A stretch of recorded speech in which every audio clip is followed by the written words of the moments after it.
Ayıksak şey olur. Ne olur? O zaman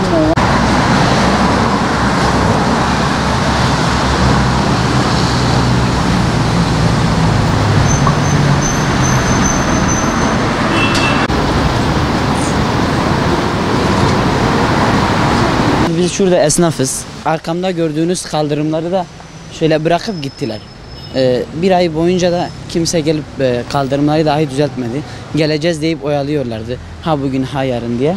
İşte bu kaldırımlardan dolayı dükkanımızın hem görüntüsü bozuluyor hem de işlerimizde eksiklikler oluyor.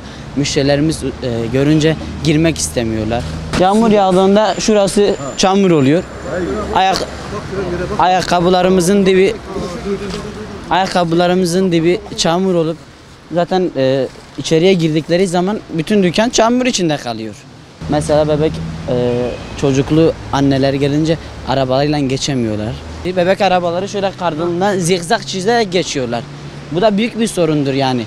Bizim burası bir metropol şehirdir. Yani biz Urfa'ya bakarsak Urfa bizim 10 yıl gerimizdeyken şu an Urfa şu an bizim 10 yıl ilerimizde. Niçin? Orada çalışma var, burada çalışma yok. Buradaki belediyeler çalışmıyor.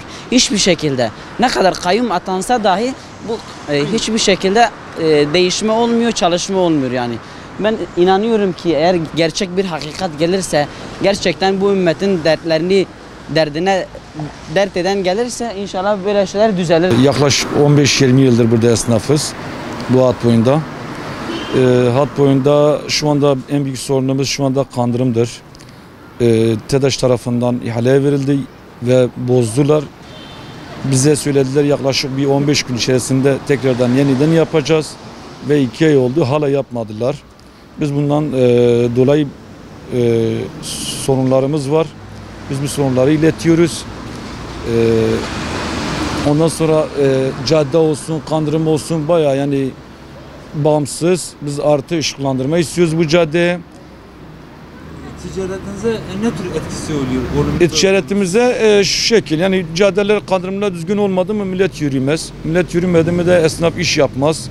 Artı bayanlar bebek arabalarıyla geliyorlar. Karşıya gidip gelemiyorlar. Bu tür sıkıntılar yaşıyoruz. Bundan bir ay evvel geldiler dediler ki kabloları yerin altına alıyoruz. Kablolar gene gökyüzünde. Kadınları kırdılar. Gittikten sonra öyle bıraktılar. Bizi çamur içinde bıraktılar. Yaptıkları hizmetten dolayı kabloları hepsi kepçenin ağzı değdikten dolayı hepsi yara almış. Su değdiği gibi patlıyor. Günlerce elektriğimiz bile olmuyor.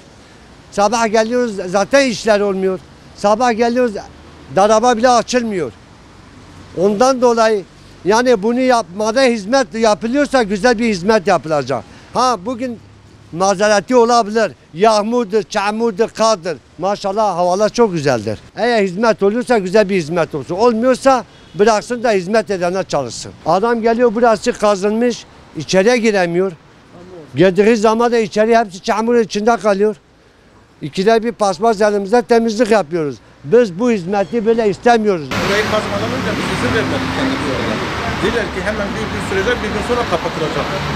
Yani aradan 1,5 ay geçti, bir günlük iş daha da yapılmadı. Yani bunu biz burada zaten ekonomik kriz neticesiyle zaten iş yapamıyoruz. Zaten müşteri gelmiyor. Güneşli havada zaten toz duman oluyor içerisi, müşteri içeri girmiyor. Birine aileyle girebiliyor. Girdi mi de zaten mağazanın içini görmen lazım. Şu anda çamur içinde kalıyor. Ama ne yapayım? Bunu Ömür arkadaş yetkilene de söyledi buradaki. Kazaya ben izin vermedim. Bir gün dediler ki bir gün sürecek, bir gün sonra da herhangi bir sıkıntı bitecektir.